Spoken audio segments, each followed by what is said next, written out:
Então teme-se que isso venha a ocorrer novamente. Eu temo isso. Agora,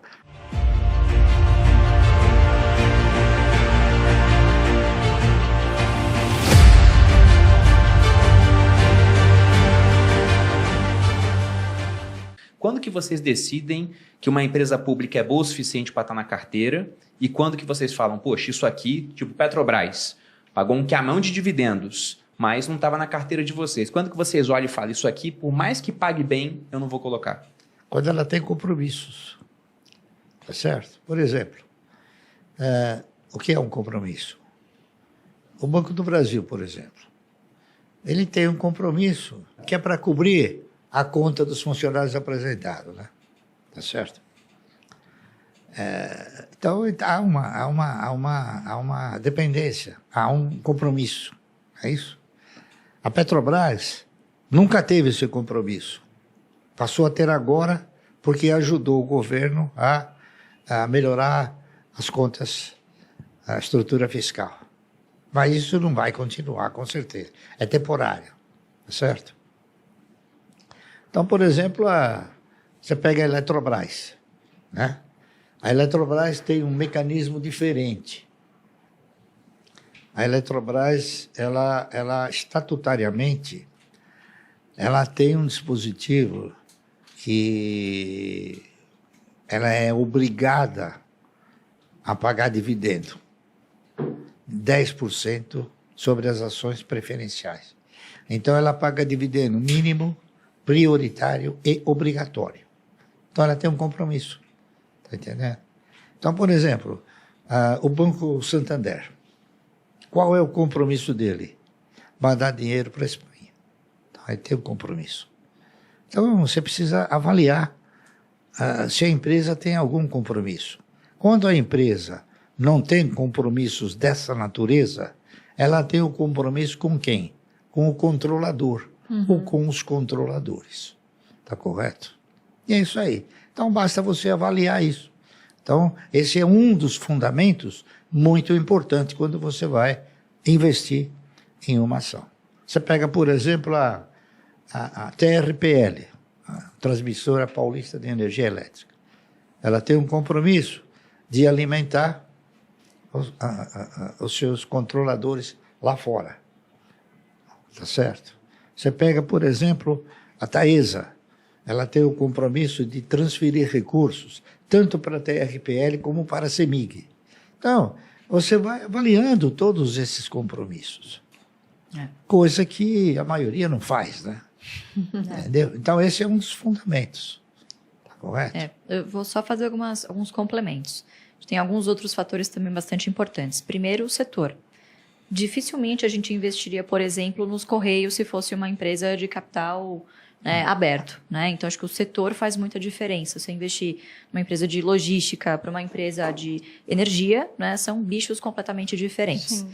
Você tem que ver qual governo, né? Qual estado que é ali sócio dessa empresa. Então, por exemplo, uma CEMIG ou alguma estatal de controle do governo estadual é um nível de risco, de repente, diferente de uma cuja União seja sócio, né? Então, por exemplo, hoje aventua-se a privatização da Copel, que é uma empresa cujo o governo do estado do Paraná é um grande acionista.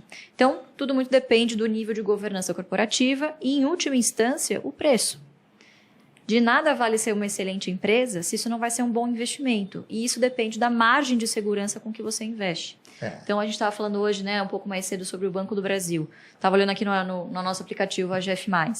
O valor patrimonial da ação é R$ 51,50.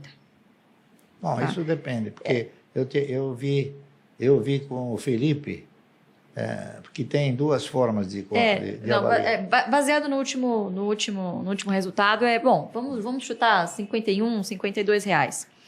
Quer dizer, o papel está cotado a 34 hoje. Muito abaixo do seu valor patrimonial, né? Entre outras métricas que a gente analisa, dividend yield, PL, enfim. Então, é uma excelente empresa, falando operacionalmente, tem ali alguma robustez de governança em relação a outras empresas, né? Então, não sofre tanto quanto uma Petrobras, por exemplo, E o fator preço acaba sendo extremamente importante, né? Porque é o que vai barato. determinar, claro, é o que vai determinar o seu retorno total ao acionista, que é a somatória de quanto você recebe e reinveste em dividendos, mais a consequência natural de ter um bom portfólio com boas empresas, que é a valorização dos seus ativos, né? Então, acho que o preço também é um fator fundamental aí. Então, Banco do Brasil, por exemplo, passaria no crivo de vocês, apesar de um risco maior em comparação ao último governo de uma interferência na empresa, mas Petrobras não. Sem dúvida. Não, no Banco do Brasil é muito difícil interferência, porque o estatuto do banco, ele blinda muitos procedimentos inadequados. Mas você não acha que isso pode mudar? Porque até a lei das estatais, eu ouvi alguns gestores falando, né? A Petrobras tem uma certa blindagem, lei das estatais. O que aconteceu foi... Mas aí você tem a acabou. Previ, que cerceia isso. Eu vou te dar um exemplo prático. A CEMIG, enquanto administrada por bons gestores, era um papel excelente. Caiu na mão do PT, não pagava nem salário. Está entendendo? Voltou para a mão de um bom gestor, voltou a ser um bom papel. Então, a empresa é boa, é a questão da gestão. Tá certo? Então, o que você antevê agora? Você veja bem, havia um período de carência de 36 meses para o cidadão que é político, não é isso?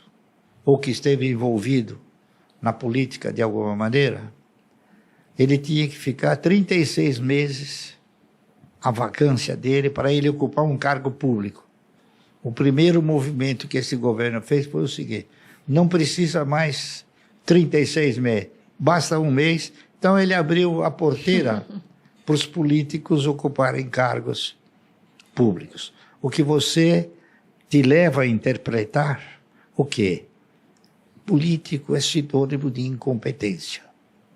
Então, começa a deixar de lado aquilo que possa ser alvo dessa interferência.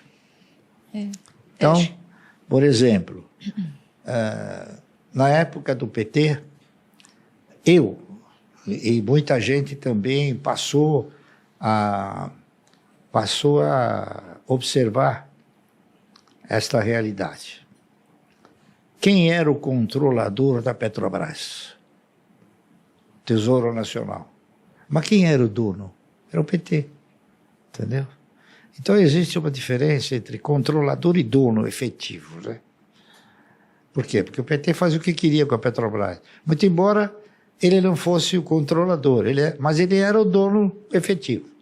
Então teme-se que isso venha a ocorrer novamente. Eu temo isso. Agora, aqueles que não temem, compre Petrobras.